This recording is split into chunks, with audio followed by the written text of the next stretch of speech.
আসসালামু আলাইকুম, সবাইকে স্বাগত জানাচ্ছি আমার দেশ মিড ডে নিউজে। সঙ্গে আছি আমি মাহবুবুর রহমান ইমন। শুরুতেই সংবাদ শিরোনাম। আরও 2 হত্যা মামলায় সাবেক মেয়র আইভীর জামিন। ইরানের প্রায় 50 কোটি ডলারের ক্রিপ্টো সম্পদ জব্দের দাবি যুক্তরাষ্ট্রের নৌ অবরোধে তেল সরবরাহে বিঘ্ন ঘটছে না তেহরানের। দক্ষিণ লেবাননে পানি শোধনাগারে হামলা চালালো ইসরায়েল। লেবাননের সঙ্গে কোনো যুদ্ধবিরতি নেই বললেন ইসরায়েলি সেনা প্রধান। ইরান যুদ্ধ নিয়ে উত্তেজনায় জার্মানি থেকে মার্কিন সেনা কমানোর হুমকি ট্রাম্পের। ধর্মকে রাজনৈতিক স্বার্থে আমরা ব্যবহার করতে চাই না বললেন প্রধানমন্ত্রী। বিরোধী দলের আপত্তির মুখেই সংসদে 2 বিল পাস। শুনছিলেন সংবাদ শিরোনাম, এবার বিস্তারিত। জুলাই মাসের আলোচিত 2টি হত্যা মামলায় নারায়ণগঞ্জের সাবেক মেয়র সেলিনা হায়াৎ আইভীকে জামিন দিয়েছেন আদালত। বৃহস্পতিবার বিচারপতি কে এম জাহিদ সারোয়ার ও বিচারপতি শেখ আবু তাহেরের সমন্বয়ে গঠিত বেঞ্চ এ আদেশ দেন। অন্যদিকে আইভীর বিরুদ্ধে থাকা আরও 5টি মামলায় হাইকোর্টের দেওয়া জামিন বহাল থাকবে কিনা সে বিষয়ে আগামী রোববার প্রধান বিচারপতির নেতৃত্বাধীন আপিল বিভাগ সিদ্ধান্ত জানাবেন। গত বছরের 9 মে ভোরে শহরের দেওভোগ এলাকার চুনকা কুটির থেকে তাকে গ্রেপ্তার করা হয়। এরপর একাধিক মামলায় তাকে আসামি হিসেবে দেখানো হয়। পরবর্তীতে 5টি মামলায় হাইকোর্ট থেকে জামিন পেলেও আপিল বিভাগ সে জামিন স্থগিত করে। এরপর 18 নভেম্বর নতুন করে আরো 5 মামলায় তাকে গ্রেপ্তার দেখানো হয়। চলতি বছরের 26 ফেব্রুয়ারি ওই মামলাগুলোতেও তিনি জামিন পান। তবে রাষ্ট্রপক্ষের আবেদনের প্রেক্ষিতে সেগুলোর কার্যকারিতা পরে স্থগিত হয়ে যায়। এদিকে সিদ্ধিরগঞ্জ থানায় দায়ের হওয়া 2টি হত্যা মামলার একটি 2024 সালের 11 সেপ্টেম্বর এবং অন্যটি 2025 সালের 30 জুন তাকে গ্রেপ্তার দেখানোর আবেদন করে পুলিশ। এর মধ্যে একটি মামলায় 2রা মার্চ এবং অপরটিতে 12 এপ্রিল নারায়ণগঞ্জের চিফ জুডিশিয়াল ম্যাজিস্ট্রেট আদালত গ্রেপ্তার দেখানোর আবেদন মঞ্জুর করেন। ইরানের প্রায় 50 কোটি ডলার সমমূল্যের ক্রিপ্টোকারেন্সি বা ডিজিটাল সম্পদ জব্দ করেছে যুক্তরাষ্ট্র। দেশটির অর্থমন্ত্রী স্কট বেসেন্ট এ দাবি করে বলেছেন, ওয়াশিংটনের অপারেশন ইকোনমিক ফিউরির প্রভাবে তেহরানের সরকার এখন সংকটের মুখে পড়েছে। ফক্স নিউজকে দেওয়া এক সাক্ষাৎকারে বেসেন্ট বলেন, আমরা প্রায় 35 কোটি ডলারের ক্রিপ্টো সম্পদ কবজায় নিতে পেরেছি। এর আগে আরো 10 কোটি ডলার জব্দ করা হয়েছিল। সব মিলিয়ে এখন পর্যন্ত প্রায় 50 কোটি ডলারের কাছাকাছি সম্পদ আমাদের নিয়ন্ত্রণে। এছাড়া আমরা বিভিন্ন স্থানে ইরানি ব্যাংক হিসাবগুলো জব্দ করছি। মার্কিন অর্থমন্ত্রী আরও জানান, গত বছরের মার্চ মাসে প্রেসিডেন্ট ডোনাল্ড ট্রাম্প অর্থনৈতিক চাপ সৃষ্টির নির্দেশ দিয়েছিলেন। প্রায় 3 সপ্তাহ আগে তিনি ইরানের ওপর চাপ আরও বাড়ানোর জন্য আবার আদেশ দেন। ইরানের সঙ্গে বাণিজ্যিক সম্পর্ক ছিন্ন করতে এখন বিদেশের সরকার ও প্রতিষ্ঠানগুলোর ওপর চাপ দিচ্ছে যুক্তরাষ্ট্র। এ প্রসঙ্গে বেসেন্ট বলেন, আমরা ইরানি তেলের ক্রেতাদের জানিয়ে দিয়েছি যে কোনো দেশের শিল্প প্রতিষ্ঠান বা ব্যাংক যদি ইরানি তেলের লেনদেন করে তবে আমরা তাদের বিরুদ্ধে সেকেন্ডারি স্যাংশন আরোপ করব। ভেসেন্ট মনে করেন, অর্থনৈতিক অভিযান এবং ইরানের বন্দরগুলোতে মার্কিন নৌ অবরোধ দেশটির অর্থনীতিতে দীর্ঘমেয়াদী ক্ষতি বয়ে আনবে। অবশ্য আল জাজিরার প্রতিবেদন অনুযায়ী ইরান যুক্তরাষ্ট্রের অভিযানকে উপহাস করে বলেছে, এর ফলে উল্টো তেলের দাম আরও বাড়বে। ইরানের পার্লামেন্টের স্পিকার মোহাম্মদ বাঘের গালিবাফ সামাজিক যোগাযোগ মাধ্যম এক্সে মার্কিন অর্থমন্ত্রীর বক্তব্যকে অসার বা আবর্জনা বলে মন্তব্য করেছেন। অবরোধ সত্ত্বেও দেশটির জ্বালানি সরবরাহ বা বিতরণে কোনো প্রভাব পড়েনি বলে দাবি করেছেন ইরানের তেলমন্ত্রী মহসিন পাকনেজাদ। দেশটির রাষ্ট্রীয় গণমাধ্যমে দেওয়া এক বক্তব্যে তিনি এ দাবি করেন। তেলমন্ত্রী বলেন, জ্বালানি সরবরাহ স্বাভাবিক রাখতে এবং যে কোনো ধরনের বিঘ্ন এড়াতে তেল খাতের কর্মীরা দিনরাত 24 ঘন্টা কাজ করে যাচ্ছেন। লেবাননের দক্ষিণাঞ্চলীয় বাতুলিয়া শহরের একটি পানি শোধনাগারে হামলা চালিয়েছে ইসরায়েলি বাহিনী। লেবাননের রাষ্ট্রীয় সংবাদ সংস্থা ন্যাশনাল নিউজ এজেন্সি এনএনএ বরাতে এ তথ্য জানা গেছে। প্রতিবেদনে বলা হয়েছে, ওই অঞ্চলে এখনও যেসব বাসিন্দা অবস্থান করছেন তাদের পানির চাহিদা মেটানোর একমাত্র উৎস ছিল এই শোধনাগারটি। এনএনএ আরও জানিয়েছে, এই হামলার পাশাপাশি আল বায়াদ এলাকায় একটি পর্যটন রিসোর্টও উড়িয়ে দিয়েছে ইসরায়েলি বাহিনী। লেবাননের সঙ্গে কোনো যুদ্ধবিরতি চলছে না বলে জানিয়েছে ইসরায়েলি সেনাবাহিনীর চিফ অব স্টাফ ইয়াল জামির।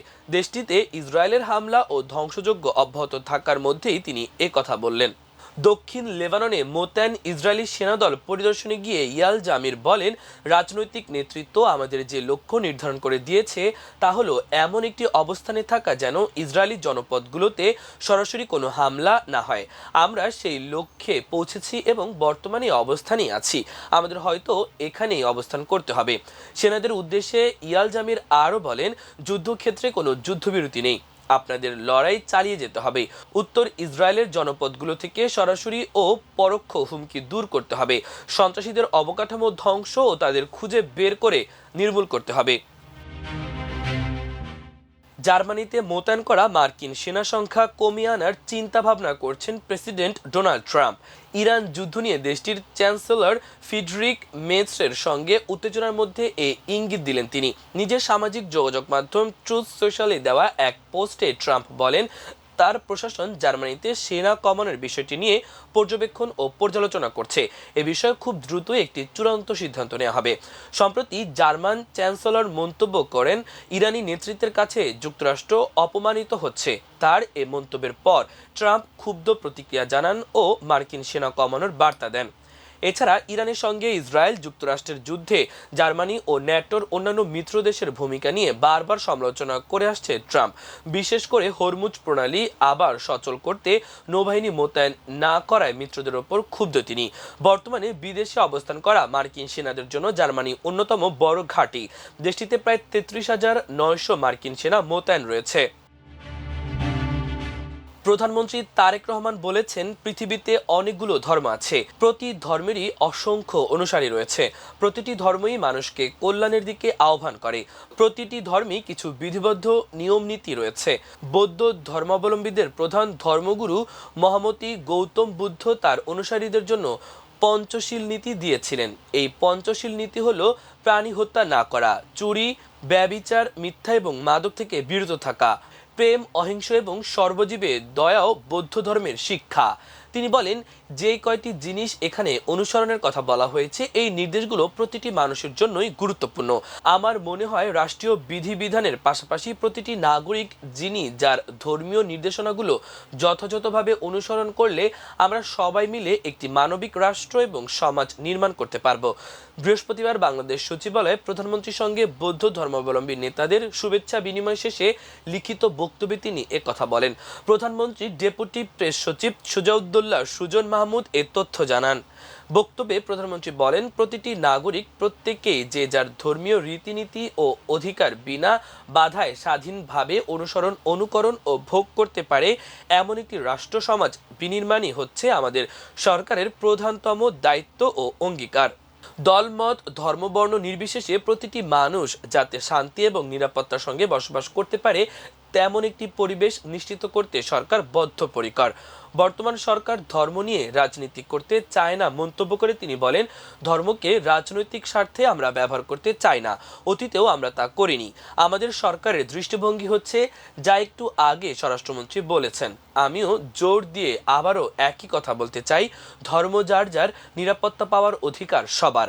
ধর্মবর্ণ নির্বিশেষে বাঙালি অবাঙালি, বিশ্বাসী অবিশ্বাসী সবাই সব ক্ষেত্রে সমানভাবে অধিকার ভোগ করবে, এটাই বর্তমান সরকারের নীতি।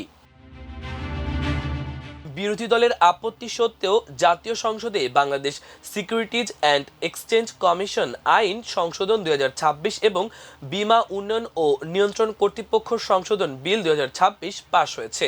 বৃহস্পতিবার সকালে ত্রয়োদশ জাতীয় সংসদের প্রথম অধিবেশনের 25তম দিনে বিল দুটি উত্থাপন করেন অর্থমন্ত্রী আমির খুসরো মাহমুদ চৌধুরী। এ সময় বিরোধী দলের পক্ষ থেকে আপত্তি জানানো হলেও কণ্ঠভোটে বিল দুটি পাশ হয়ে যায়। বিদ্যমান আইনে কোনো ব্যক্তি 65 বছর বয়স পূর্ণ করলে বাংলাদেশ সিকিউরিটিজ অ্যান্ড এক্সচেঞ্জ কমিশনের বিএসইসি চেয়ারম্যান বা কমিশনার হিসেবে নিয়োগ পাওয়ার অযোগ্য হিসেবে গণ্য হন বা পদে বহাল থাকতে পারেন না। পাশ হওয়া বিলে এই বিধান বিলুপ্ত করার প্রস্তাব রাখা হয়েছে। অন্যদিকে বীমা উন্নয়ন ও নিয়ন্ত্রণ কর্তৃপক্ষ আইডিআরএ আইনে বলা ছিল, ৬৭ বছর বয়স পূর্ণ হলে কোনো ব্যক্তি চেয়ারম্যান বা সদস্য পদে থাকতে পারবেন না। সংশোধিত বিলেও এই বয়সসীমা সংক্রান্ত বিধান বাতিলের প্রস্তাব অনুমোদিত হয়েছে। এদিকে বিল দুটির উদ্দেশ্য ও কারণ সংবলিত পৃথক বিবৃতিতে বলা হয়েছে, অভিজ্ঞ, দক্ষ ও জ্ঞানসম্পন্ন ব্যক্তিদের গুরুত্বপূর্ণ সিদ্ধান্ত গ্রহণে সুযোগ দিতে আইনগুলো সময়োপযোগী করার প্রয়োজনীয়তা রয়েছে। প্রিয় দর্শক, আমাদের আজকের মিড ডে নিউজের আয়োজন এ পর্যন্তই। আপনারা সবাই ভালো থাকুন, সুস্থ থাকুন। আল্লাহ হাফেজ।